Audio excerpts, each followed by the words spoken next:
Bugly the Ugly Reindeer. His story was never told, but I can tell it to you if you are feeling bold. More on that later, and good evening, and welcome to a very special Veterans Voices. I'm Nathan Johnson, and tonight me and Bugly the Ugly Reindeer will be guiding you through some of the best moments from Veterans Voices over the last year. We started off the year with a subject that is very important to our veterans community. Let's take a look at some moments from our January show, Overcoming Amputation.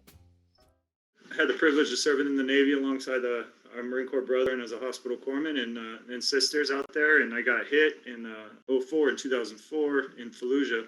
So left AKA, above knee amputation, multiple shrapnel wounds, shrapnel eye, brain injury, a lot of other things. It's very poignant in that it puts life into perspective. So if anybody's coping with struggles in life, it's always reflective on just what can you do? What are you grateful for? It could always be worse. I've always said the things like even with Michael, I always thought to myself, you're doing the AK, gosh, I'm glad I'm not an arm amputee. And that always brought me some motivation just to reflect, not to take from his experience. But for me, I'm just glad I was an AK and I was able to have those tools moving forward and just take back my quality of life. Like Derek, I have a couple of combat tours, and me, unfortunately, I came home to recruiting, and I was on my motorcycle, and a lady was texting and driving and just being negligent, and she hit me, and when she hit me, it tossed me over the guardrail on the highway, and I was struck by another vehicle. I'm fortunate as a veteran to have any prosthetics like the new ones that that are available for other veterans nowadays. And that, to me, I find that as a big, blessing that I'm able to go to the VA and practically at this point choose any prosthetic that I can, that I can use for a specific sport or adventure. Like in the pictures, I think one of the biggest things is finding yourself, finding a place of comfort and a team of people. And for me, it's been through either workout groups with other veterans, being part of the USA Patriots softball team, and just really pushing the limit. Well, it all starts with the individual, first meeting the amputee and crafting a specific device for them. It's a process, starting with a, personal assessment, really getting to know the individual. Like Manny, not everybody's doing Tough Mudders and stuff. So, we really try to build these things to the individual's needs to cater to what it is they actually want. And from there, it's an involvement of science and art, like you mentioned, Nathan. And we are, kind of the blue collar people of the medicine world, where we can work with our hands enough, but we still have that patient contact and interaction. So prosthesis is made many, many steps. Like Manny could tell you, it's a collaboration over a period of time where we work to meet certain biomechanical objectives. And some of the new technology has allowed, as you can see, some personality in some of the prostheses and the sockets, if you will. That also allows the individual to express themselves to a certain degree with some of this art, if you will. And then the technology alone can be mind-boggling sometimes, where we've come from a hook with a leather socket, often designed by the individual wearing it. It started as a need, and people filled that need by making their own prostheses. Transitioning to civilian life can be one of the most difficult times in the life of those who serve. In February, we took an in-depth look at making the transition. They said, you're going to work in a hospital, we'll just give you this MOS. It's called a healthcare specialist. Little did Ron know that less than a year, I wound up in Somalia. Remember that thing that's called Somalia? And they said, I was like looking around like, what am I doing here? And they were like, I said, this doesn't look like the healthcare specialist course. And they were like, oh, no, you're a combat medic. And I was just looking at them like, well, I'm in the wrong class. And they were like, no. And, before you get in the military, it's like a gotcha moment. Like, we got you. You're a combat medic, and you're going to get the first experience. So I deployed so many times after that. So I learned never to underestimate anything in the Army.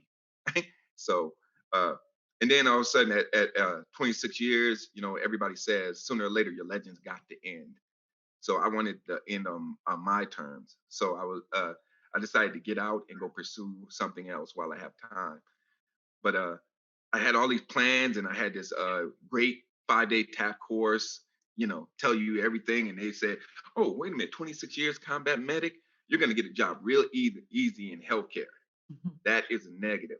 That did not happen. I applied for jobs, and they just looked at me like, I'm that guy that ran across the battlefield with a patient.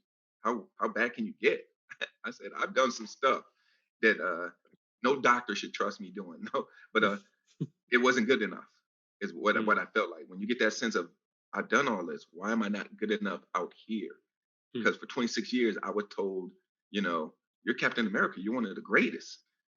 But out here, my legend ended, and I was just Ron Payne.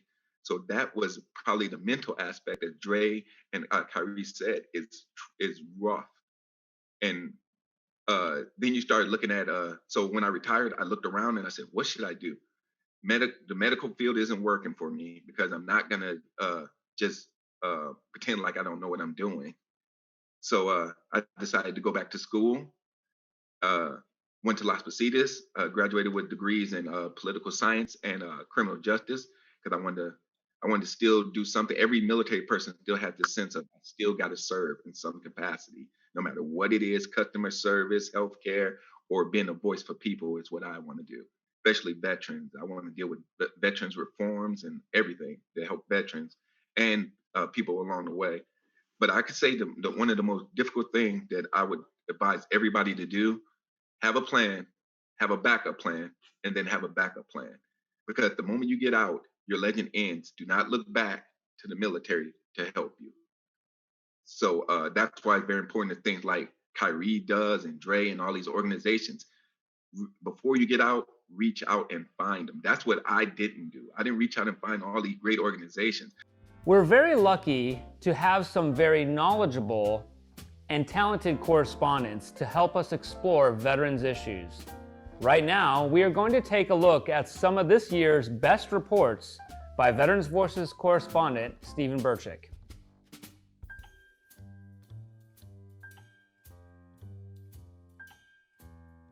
And the veteran we're chatting with today is Dave Smith, Air Force veteran.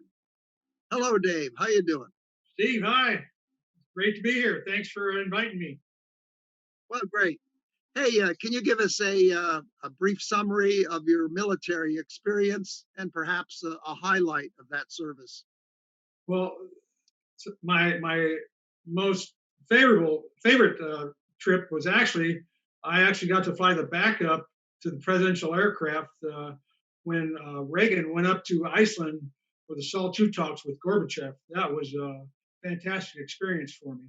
The president has his own crew that comes out of the squadron. The rest of us fly the vice president, cabinet members, and congressional delegations. Two other highlights would be flying Vice President Bush. I flew him to Beirut when the Marine barracks were bombed. That was a secret mission. It was quite exciting time. And then flying Vice President Quayle when he went down to El Salvador for the inauguration of their president. That was one of my last trips in the unit. And that's a pretty impressive career, and you got some wonderful highlights there. And it sounds like you started writing then and doing traveling. So understand you've written a book recently. Yeah, and in fact, that's kind of what caused me I started with that, is writing these stories as a flying foamhead. But when I retired from the Air Force, a friend of mine from the Air Force, we decided, we had been in the presidential unit so long, flying to all the capitals of the world. We said, let's see if we can go places where there aren't many tourists and there's some unusual, exotic things going on. Well, that's great. What's the name of the book? Well, don't get turned off by this now, but it's called Trials and Travels with Old Drunks and Fools. By the way, how many countries have you visited, or how many places have you visited so far? Well, places, the There's no way to tell that. But countries, I've been to 140. Well, that is really interesting. I got my wings in June of 1965, and I was assigned to an attack squadron based in Lemoore, California. I was to fly the A-4 Skyhawk, which is a light attack airplane, strictly air to ground. We dropped bombs and shot rockets. We deployed on the USS Ticonderoga in October of 1968, and our destination was off the coast of Vietnam. While flying 2 cruises over Vietnam, I made over 200 combat missions and made over 300 carrier landings. 70 of those are at night, which is really quite exciting. We're very fortunate to have a short video clip of Alan's 200th mission, flown from the deck of the USS Ticonderoga.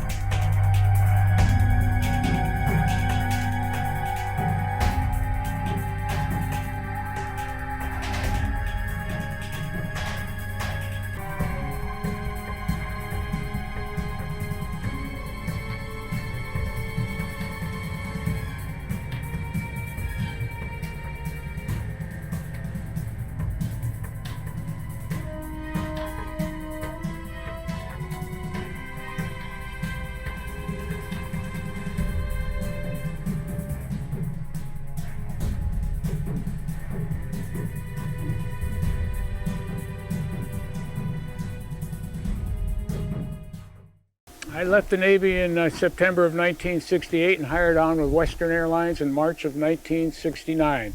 If you remember, Western Airlines is the only way to fly. Well, at Western, I flew numerous airplanes in different positions. I started out as a second officer or engineer and went up to co-pilot. In 1978, Delta Airlines bought Western. And at Delta, I moved up into the captain position and ended up flying 75, 767 captain for Delta Airlines. A pretty impressive civilian career as well. I'm Steve Burchick, and we're here today at Oak Hill Park in Danville to recognize the 20th commemoration of 9/11. We're going to be asking various people a simple question: how did 9/11 affect you? My name is Robert Gonzalez. I'm a Vietnam veteran, 1969, the USS Iwo Jima, LTH-2.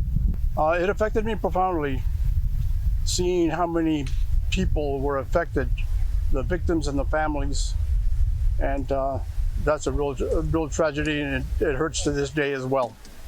My name is Jerry Yihiro. I'm a Vietnam vet, and I belong to the Vietnam Veterans of Diablo Valley. Like most Americans on that fateful day 20 years ago, I was dumbfounded by the events that took place. At first, it was amazement, disbelief, and after I found out who were the attackers, I was angry. Hi, Mark Naveau. Sandra Sanborn. 9/11 fireman, fire chief on duty, came on duty that day. It was on television. When you saw the pressure, the smoke, we knew we were going to have a long day ahead for those folks. Had friends that responded to Ground Zero, part of the FEMA Urban Search and Rescue Team. To the families, the veterans, people who lost loved ones that day, not just first responders, but families that were in the tower. A special reach out to you, acknowledgement. Although it's 20 years, I'm sure it doesn't get any easier. I just want you to know that our thoughts, prayers are with you. Thank you. I'm Stephen Burchick here with Veterans Voices, and we're here at the USS Potomac, Franklin Roosevelt's favorite ship. And later on, we'll be out on San Francisco Bay watching the Blue Angels perform. We've got a question for some visitors today, and the question is, How do the Blue Angels support the mission of the U.S. Navy? Hi, Steve. It's a pleasure to be here at Jack London Square and boarding the USS Potomac. And it's wonderful to have an opportunity to speak with you and your organization, Veterans Voices. Thank you very much. You know, the Blue Angels, we're celebrating our 75th year since 1946. I'm Steve Foley. I'm a retired Navy captain. Had a wonderful opportunity to fly with the Blue Angels back in 2005 and 2006 as the flight leader. The Blue Angels are comprised of 130 approximately men and women, professionals of the United States Navy and the United States Marine Corps, representing the naval service. Are working directly right or left, depending on their position, in order to stay in position. If you're a formation pilot, you know how difficult this is.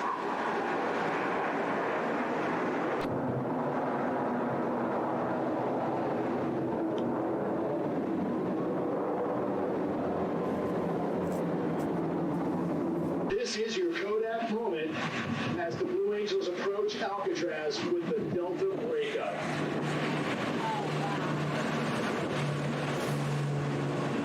We call the fan break.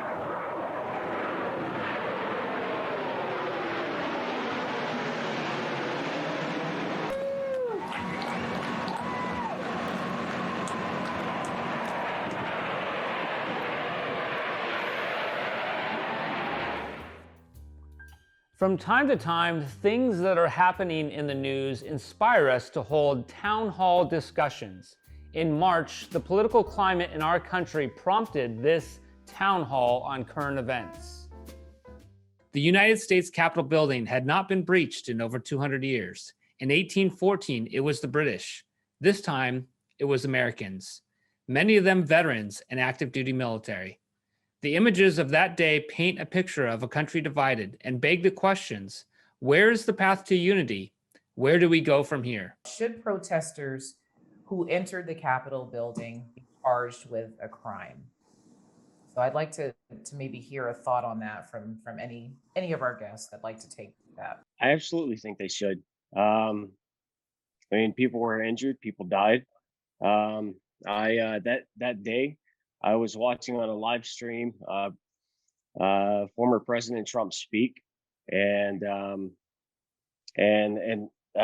was actually watching all of this from my hot tub in my backyard, and I watched the storming of the Capitol exactly from the same place, and I couldn't believe it was happening.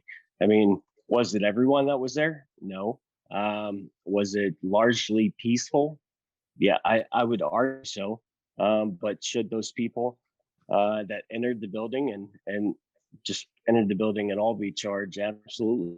You know, when I was looking at the Capitol, more than anything else, it was anger. Anger that they were doing this. And the fact that we had to even think whether or not they should be punished or not.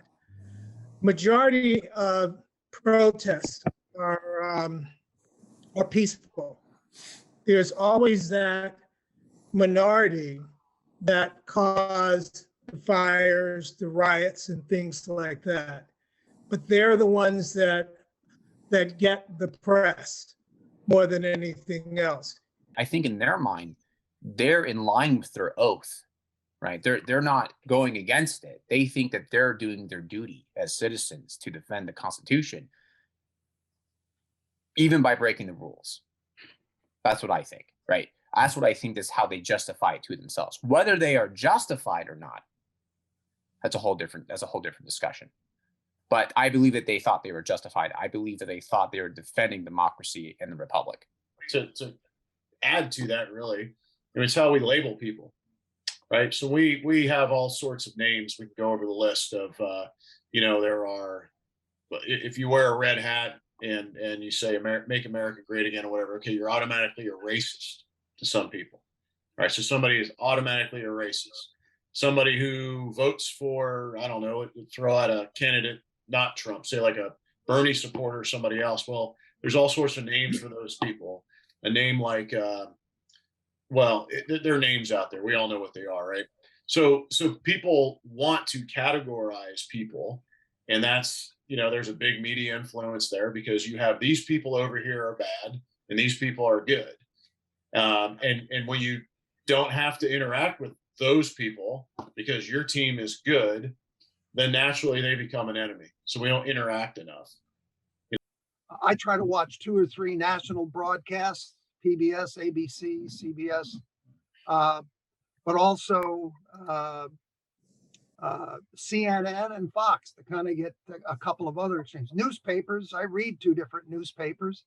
The newspapers themselves may have their own bias, but if you go to the editorial page, they have feature articles from other people with opposing views. So I think it's important that you have a variety of sources, evaluate them, and make your own conclusions. Don't divorce yourself from all media. Ignorance is not a solution.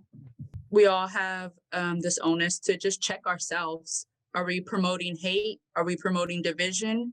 Are we promoting truth and accuracy?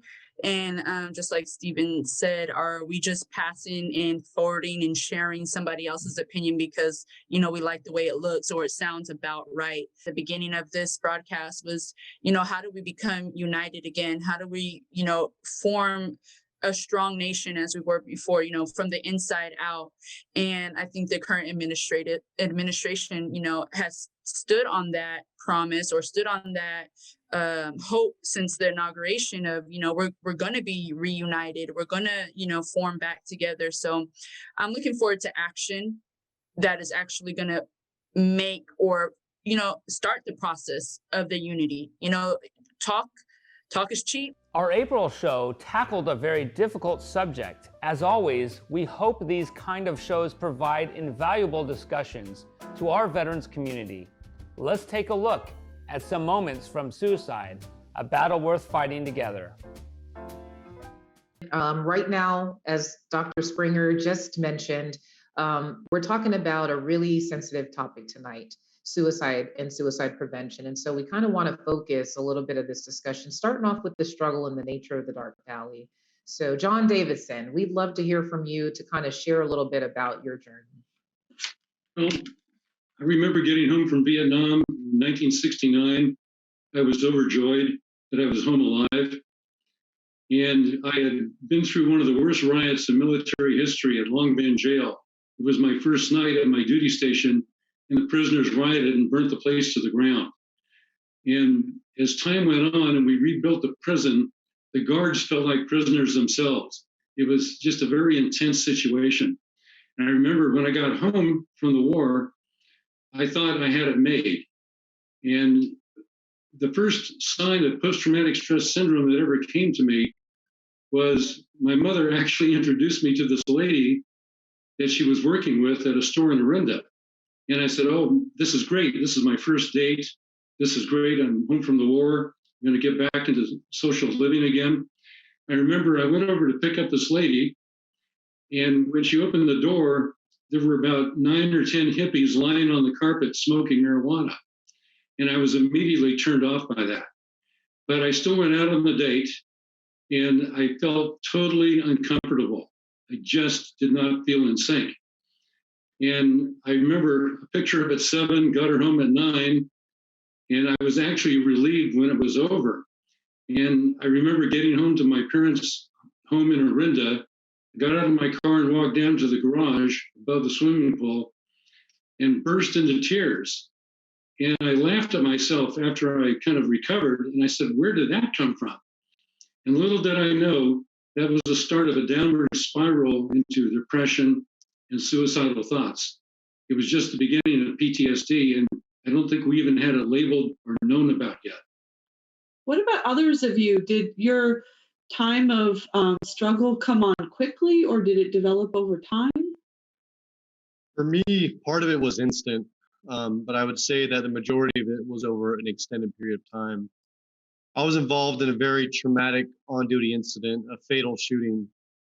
And the very next day, I noticed immediately something was different about me. I was very irritable. I was isolating.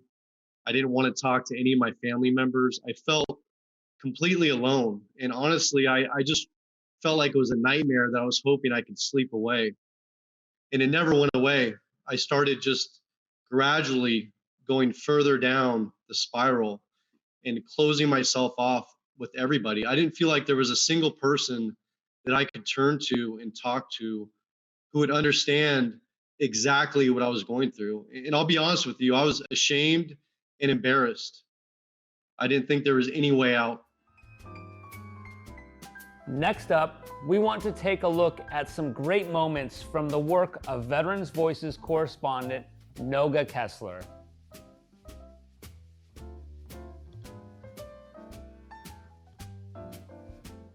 I put all my eggs in one basket because I planned on being a career soldier. What I didn't expect was coming down ill with muscular dystrophy while in Afghanistan and being medically retired, and that career cut short. So at that time, in 2012, I had already had a couple more children and a family in tow. The transition was rough because I was coming to terms with my own health that was not being managed. The relocation, worrying about what the plan B is for work and how I'm going to take care of my family and myself. Save a Warrior was, I went through this program, which at the time was a 120-hour, 5-day program that was rather intense. It's really about getting you connected with yourself.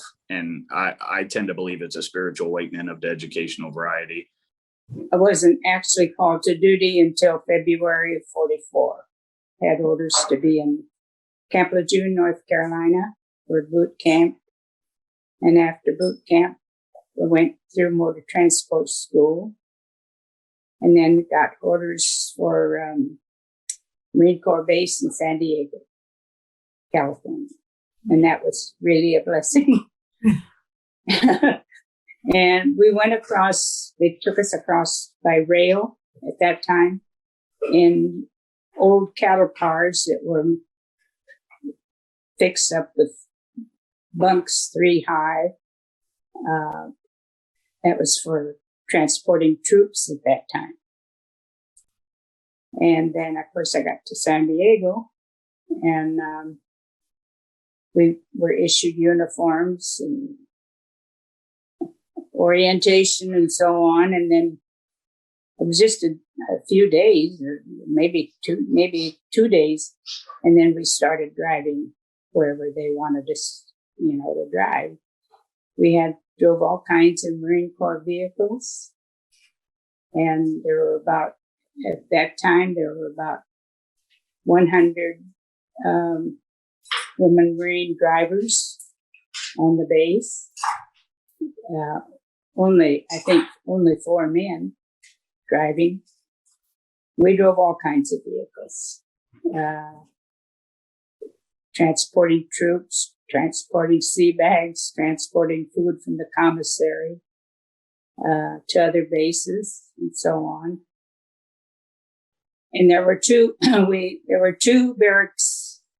Each barracks had 4 squadrons, and there was, I think, about 80 people to a squadron.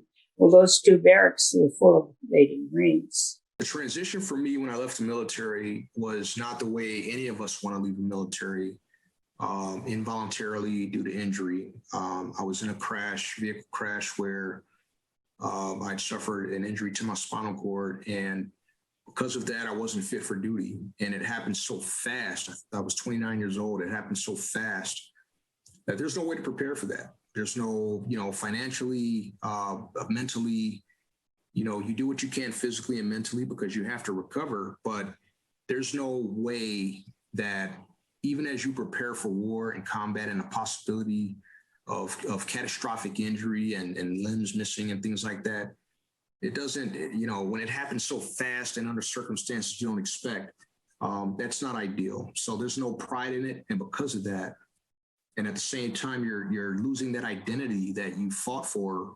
In my case, since I was 17, it stripped away everything I had. I felt I had everything gone in a blink. And so leaving that behind was very tough. And I had to recreate an identity that I'd never had before as an adult. I decided to take a chance and move clear across the United States and work in Washington, D.C., in the belly of the beast, as some of us put it. and try to change laws and advocate for people who have no voice. That's been a big part of my identity, is giving people a voice who have no voice. And so I went to DC with the idea being that we would change life for veterans with severe injuries and illnesses, as well as their families and the survivors they leave behind. Our May show returned to discussing a difficult subject in depth. Let's take a look at some moments from May's show, Sexual Assault, Difficult Truths. Sherman asks, how often do you think being a survivor gets criminalized? Is that why many won't report? Or is the shame the bigger issue? Katie, I'm going to toss it to you if you can answer our viewers' question. I think it happens often. If you look at some of the cases that are happening right now, like Teohu, and a few other Marine females that are in the brig. But like I said, it's the survivor spiral, right? Heath talked about it as well, where you have alcoholism, addiction, and things of that nature that are not taken care of properly. And so then you end up being criminalized and kicked out with other than honorable discharges or personality disorders. I think it happens a lot more frequently than people would like to admit, that they don't look at the actual problem and cause and effect of what is happening in their soldiers' lives. So pretty often. Yeah, I would like to just piggyback on Katie, what you're saying. Many people are afraid of retaliation. In fact, 64% of people who've reported experiencing military sexual trauma also say they reported they experienced retaliation. And another statistic here is 1/3 of people who report military sexual trauma are discharged within 7 months. So oftentimes there is strong retaliation, which is one reason why people are not wanting to come forward about their military sexual trauma. My thing is I wholeheartedly believe in accountability. Everyone involved should be held accountable in some form or fashion, whether it's the bystanders that did nothing, all the way up to your perpetrator, your command, whoever let it go. There's too much getting a smack on the hand and nothing happens. We need to start holding everybody accountable. In June, we wanted to talk with the family members of those who serve and hear about service from their point of view. Here's some clips from family members. They serve too. We've moved around quite a bit. And I think the hardest thing for our kids has been the education piece, because it's like an accordion effect. You know, they may move to one school and they're a year behind. And then, 2 years later, they're moving to another school and they're repeating everything that they did at the last school. And so that part has been difficult, and we've gotten creative and we've made our way through it. I must say, since we've been in this life for our kids' entire lives, is that with moving so much, we do reconnect with old friends that we've had at old duty stations. And so that for the kids has been really amazing, that, friends that they had in Alaska are now here at JBLM, and, friends that they had in Tampa or, at Fort Bragg, and vice versa. So I feel like that kind of gives them a sense of comfort that no matter where they go, there's going to be someone, that, is going to be there, that's going to be part of our Army family. And our children, and I don't know if this is true for everyone else, so you'll have to share your experiences, but our kids have a whole gamut of military aunties and uncles that are like, they're Army aunties and Army uncles. And so they feel like real aunts and uncles. And I think that helps with this life of, the nomadic life, I should say. I don't know about anybody else, but yeah. The other thing I was going to mention, Erin, was just, I think it's also like in our family, our kids are very different. They've gone through the same military experience, but they as individuals are different. So how it affects them is very different. So as a parent, it's really trying to figure out how to meet each individual child where they are and figure out what is it they need to be comfortable with the transition. What is it they need to be comfortable in their new school, because it's not, like any kid, right? It's not a one size fits all. So it's, with every move, it's just constantly reinventing that process, understanding who they are then, and how you really help them transition best and be the most comfortable. So I think that's perfectly stated, Jennifer, the individuality of it, and how a common phrase, you signed up for this, you should, you can't complain about it, but we all sign up for many things in life. You sign up for school, but you don't exactly know what it's going to look like. And we could both go to the same school and have very different experiences. So yes, we entered into these military marriages, but they don't look the same, and we don't walk the same journey. One of the underlying factors that we have in common is that we're in the military lifestyle. So we can always come back to that, but just understanding that we're all walking different paths. And so we can each learn from each other, but there's no one size fits all answer on how to navigate it. Next up, we want to highlight some of the best work of Veterans Voices correspondent Doc Shauna Springer.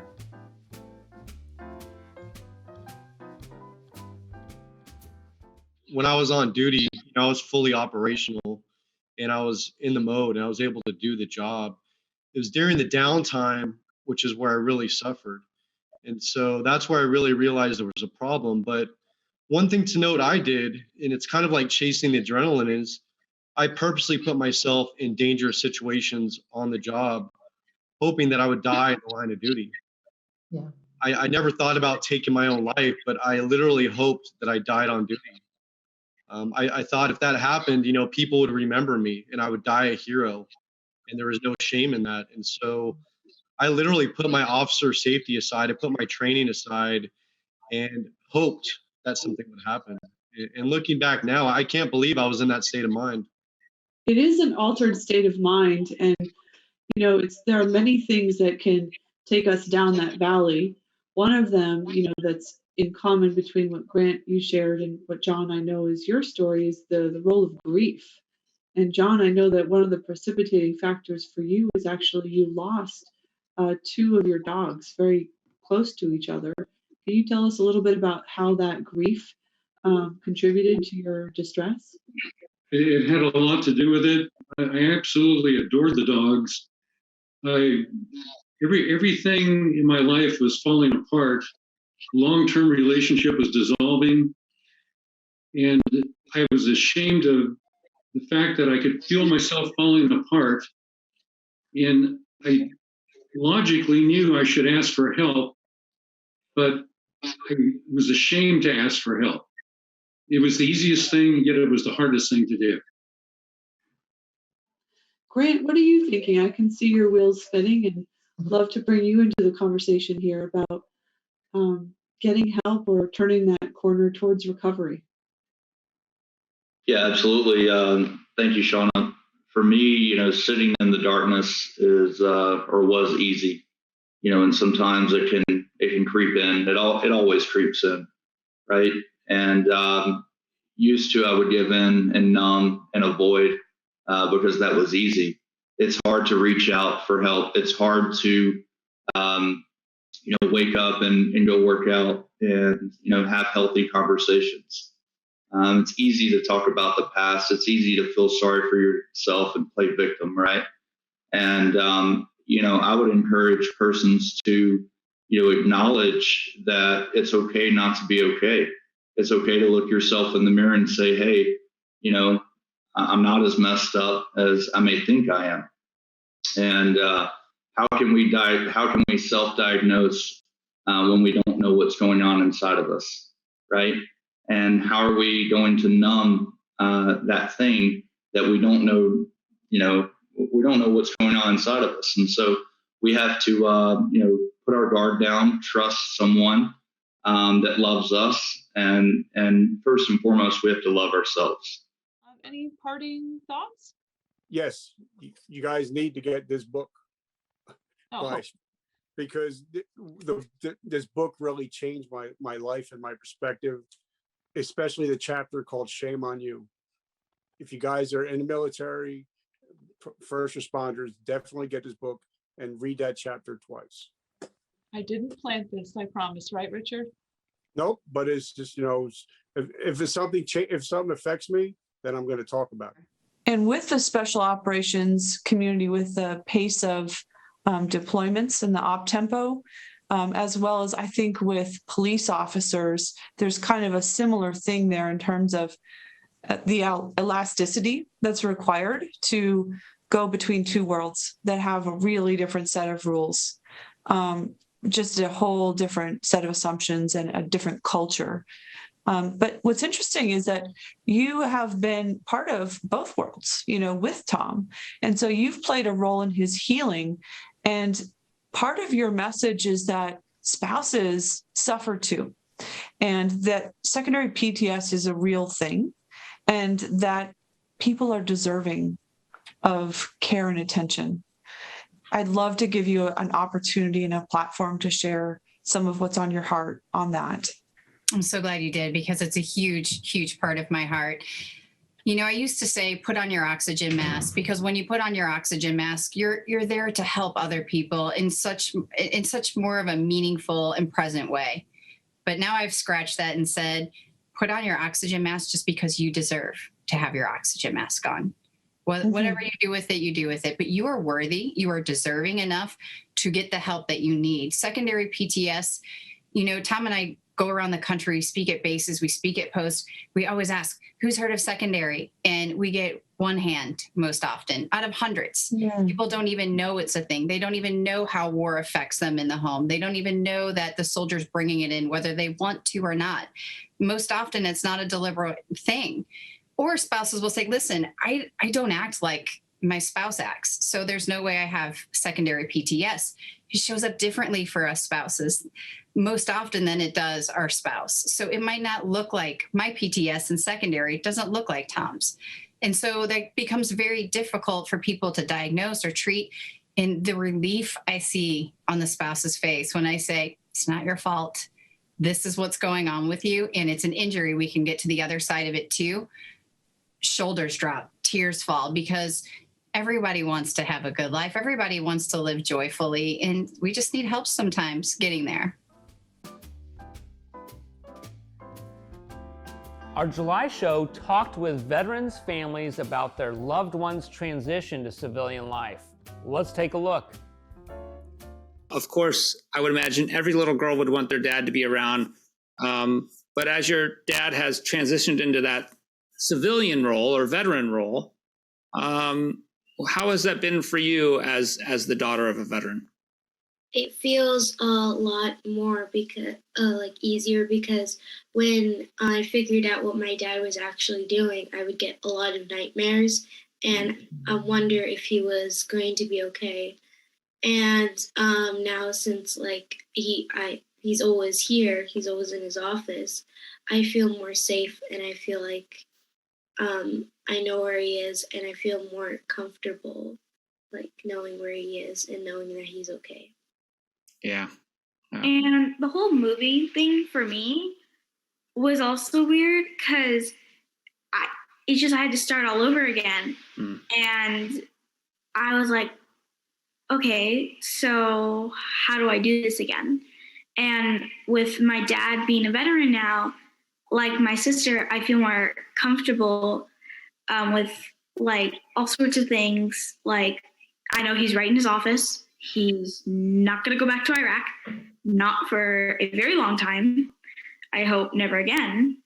And it's kind of weird to see him, though, in his uniform. I get all these flashbacks, some nightmares, some weird ideas. But I know that, he's just going to take it off again. So many of our veterans need some kind of care after service. In August, we talked with Caregivers. I've been a caregiver to my husband, Mark Hobart, for 11 years. I knew instantly I was a caregiver because I'm in a little bit different situation. My husband was injured in Afghanistan and lost both of his legs. So for me, my caregiving is more physical and was very apparent when it happened, and kind of really changed the trajectory of everything because I was then only known as his caregiver. So that was a really hard thing for me to kind of get used to because I too was in the military and had like my own career. So my story is a little bit different, and that has led me to service with other caregivers as well at the Yellow Ribbon Fund. Let's stick with that story, Tiffany, because it sounds like this was an abrupt and severe injury that occurred in Afghanistan and changed your military career. And I've heard that story before. Where were you, and where were you in your career in the military, and how quickly did things shift between you being a service member and being a caregiver for your husband? So at the point my husband was injured, I was actually already out. I was working as a government contractor. So I had a full-time career doing that. I did intelligence, which is what I did in the military. And, you know, as he was injured, all of a sudden, all of that came to a screeching halt. And I had to stop and, you know, pick up my life. I had a 3-year-old. We had to drive from North Carolina to Walter Reed, and our whole lives were changed. And we never went back to Walter Reed. My husband never went back to service, and I never went back to government contracting. So, you know, it really changed the whole trajectory of all of our lives. I don't think there is a typical day in the life of the caregiver. And I really would like to lend to, you know, with Melissa's experience with, you don't necessarily always recognize yourself as a caregiver at first. And it can be an incremental process in which slowly, but hopefully surely you begin to recognize, you know, your duties as going above and beyond the duties of a wife or a parent or whomever may be caring for one of their wounded or ill service members or veterans. So I think that a lot of that really lends to the daily experiences of a caregiver and what kind of challenges that we're presented with. Much like how Melissa said, not all of the injuries are the same, and some of these injuries can be very complex and really can affect each of those. I mean, in our experience, we were presented with the challenges of TBI, of post-traumatic epilepsy, and each of these had a lot of nuances that I really could not tell what was going to happen from day to day. It being December, we did want to observe the anniversary of the attack on Pearl Harbor. There is no better way than with this clip of Pearl Harbor survivor Chuck Kohler. My name is E.J. Chuck Kohler, U.S. Navy. I enlisted in the Navy 2 months and 1 week after my 17th birthday. I was at Pearl Harbor, assigned the 0800 to 1200 security watch at Ford Island, right in the center of Pearl Harbor, the bullseye of Pearl Harbor, on the morning of December 7th, 1941. I heard the sound of an approaching aircraft, but that's not unusual. We're a naval air station. Airplanes come and go, but not usually on a Sunday, you know. Suddenly and almost simultaneously, there was a tremendous roar, and bomb fragments, explosion debris, and window glass came crashing into the back of my head, ears, neck, and onto my shoulders, you know. Something like that can kind of derail your train of thought. It did mine anyway. It took me a few moments to get my train of thought back together, but even when I did, I'm still thinking it's one of our friendly air group pilots, hot dogging crash. I'm going to go down and see if I can be of some help. I got on the lower level, went out through the narrow opening, left the unclosed end of that big rolling steel hangar door, the sound of another aircraft. I looked up, and even though it wasn't fully daylight yet, I could make out the outline of this airplane and a steep power dive. and I'm seeing what's looking like blinking or flashing lights on the front, hearing strange popping, buzzing, and whizzing sounds all about me, but I don't recognize either of them for what they actually were. Later, I was told that what I thought were blinking or flashing lights was actually machine gun muzzle flashes, and those popping, buzzing, and whizzing sounds that I was hearing were those machine gun bullets striking, passing through the fuselage of an airplane parked near to where I was standing, and ricocheting off the concrete apron right beneath it, or off the steel hangar door right behind it. Since I didn't recognize them for what they were, I didn't consider them any danger to me. My interest was drawn to a big old bomb. Anyway, I finished the rest of that day manning a .50 caliber machine gun, shooting. Our September show observed the 20th anniversary on the 9/11 attacks. It contained this very personal first-hand account of that day in New York. I didn't hear the first plane hit, but I remember recalling seeing paper coming out of the sky with some of my colleagues, and said, you know, what could that be from? Either we thought it was some promo from a plane dropping paper, but we knew that the building that at that height could only come from the World Trade Center. And then I remember when we were watching TV at the time, I didn't know what was going on. When the second plane hit, we were watching CNN. We didn't see it. The feed went black, and all I remember is hearing an explosion. We were on the 29th floor of a 60-floor building. That whole building shook. Our knees buckled. We were told by security to leave the floor. We went outside. Everyone was looking for their loved ones nearby. At the moment that I remember I was outside in the courtyard. One of my colleagues came out and said that her father was on a plane going to DC at the time, and that's been hijacked. So the first time I realized the coordinated nature of the terror attack, and I felt extreme concern, fear. And then within a couple of seconds, I looked up. I had a clear view of the World Trade Center. I was probably 2.5 blocks away, call it 800 feet. I remember looking up, hearing boom, and now your brain and your hearing and your optics of the sight against what's actually happening was just traumatic. So I remember hearing boom, and then seeing it, and then boom, boom, boom, boom, boom. It was like an 18-wheeler hitting on the highway 100 odd times. Immediately, the colleague that was next to me put his hand on my chest, and someone at the end of the block said, "Run!" And then immediately, like the dust cloud hit, and I can tell you, there was fear. In October, we turned our focus to veterans who have been incarcerated. Here are some moments from veterans and the justice system. First of all, thank you for having me this evening. I was in the Marine Corps. I was in 3rd Battalion, 5th Marine Regiment, and I deployed with them to Sangin, Afghanistan, September 28th of 2010. And while conducting counterinsurgency operations in the Helmand province, I stepped on an improvised explosive device, resulting in an amputation of my right leg at the knee, my left leg at the hip, and my left hand except my thumb. After that, you would think I'd probably be tired of adversity, but I decided to beta test narcotics for the better part of a decade, ultimately resulting in my incarceration for a total of 18 months. But then after I got out and found actually an incredible woman helped me turn my life around.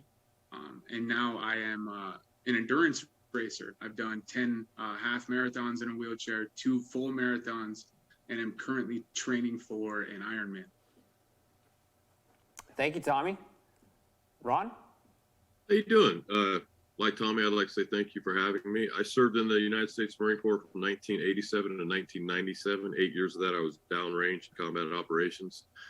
Shortly after coming back stateside in 97, I shot somebody, was sentenced to 32 years to life in prison. During that time, I founded a program called Veterans Healing Veterans from the Inside Out. It's currently funded by the state of California, and I work with the incarcerated veteran population in the California prison system. And I am branching out to Colorado, and we're starting to work with the federal system as well as DOD on a boot camp out program for military people before they leave the military, so they don't make some poor choices like myself and Tommy made. So I have a BA, a master's, and a doctorate in sociology. That was for a different purpose in life, obviously. What I found while I was in prison was that there were no programs for veterans with PTSD or moral injury or survivor's guilt and a lot of other stuff that comes along with being a combat veteran. And as a result of that, and my own issue with suicidal ideation, actually, I tried to hang myself and the rope broke. I decided to take some time and create a program that I eventually sent to the American Psychiatric Association to get their approval and to do a pilot program for PTSD for incarcerated veterans. That was approved by the California Department of Corrections. This year marks the return of our lighthearted take on military news, Scuttlebutt. Let's take a look. Welcome to a new segment of Scuttlebutt. If you're worried about my appearance, please do not worry. As you can see, yes, I might look out of rank, but technically, I'm actually in the correct regulations for first civ div. You're probably just jealous. If you're wondering where Sergeant Hogwash went, please do not worry.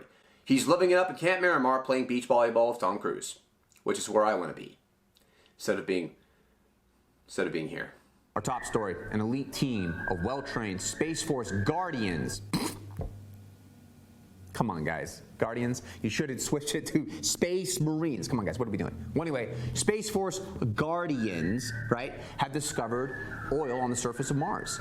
The United States of America has tasked space pioneer Elon Musk to retrieve the oil with full support of the United States Armed Forces. Elon Musk has already drawn up plans for the first FOB on Mars. Here it is now.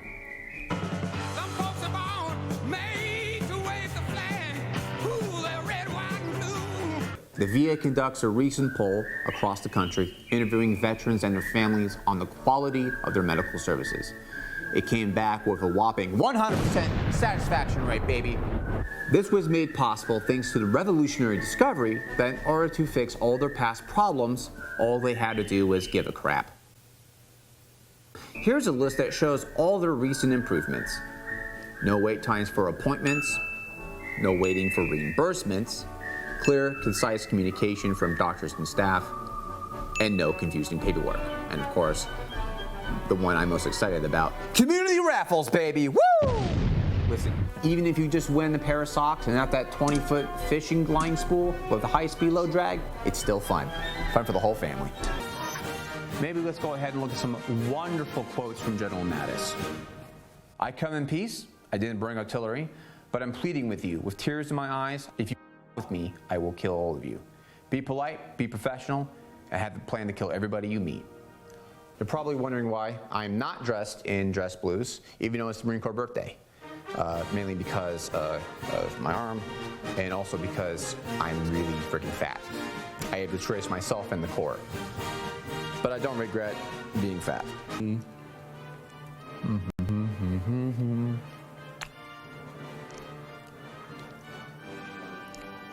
That tastes familiar. Tastes like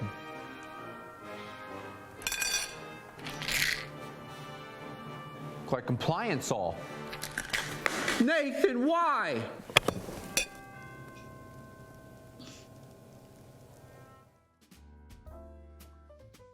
A less than honorable discharge can follow a veteran through life, but it's possible to change that. Here are some highlights from our November show, Discharge Upgrades, Restored Honor.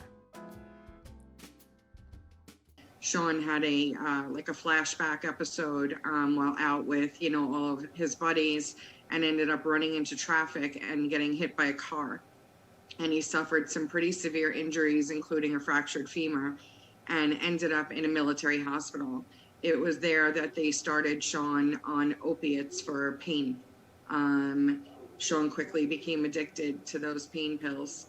And even after getting out of the hospital and while awaiting a medical discharge that was supposed to happen, his dependence on opiates just continued to increase and spiral out of control, ultimately leading to a he said, she said accusation that Sean attempted to purchase drugs from another Marine or two other Marines. They brought him up on a general court-martial and locked him up for 6 months, the last 6 months of his 4-year contract.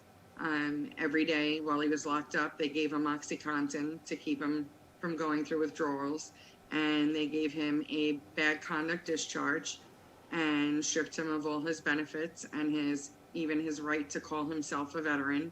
Sean is one story, but it's a story that I have heard many, many times I've been doing this work since 2014, so a few years now, and that is the very sort of common, typical situation where somebody has served honorably in war, in combat, and come home, and their mind and body have reacted to that trauma as it is intended to, with hypervigilance and sleep disturbance and anxiety and depression, and all of those things are not conducive to military law and military life. And they are not, for a number of reasons, military culture, their own pride, whatever, not getting the mental health treatment that they are needing while they're still on active duty. Thank you so much for watching our Best of Veterans Voices 2021. We hope you enjoyed the variety of topics we covered this year. You can find resources for any subject we covered this year on our Facebook page, facebook.com/VeteransVoices1. Full recordings of any of our shows can be found on our YouTube channel, Veterans Voices of Contra Costa. We want to give a special thanks to the Diablo Valley Veterans Foundation for their continued support. We also want to give thanks to our Veterans Voices crew and production team.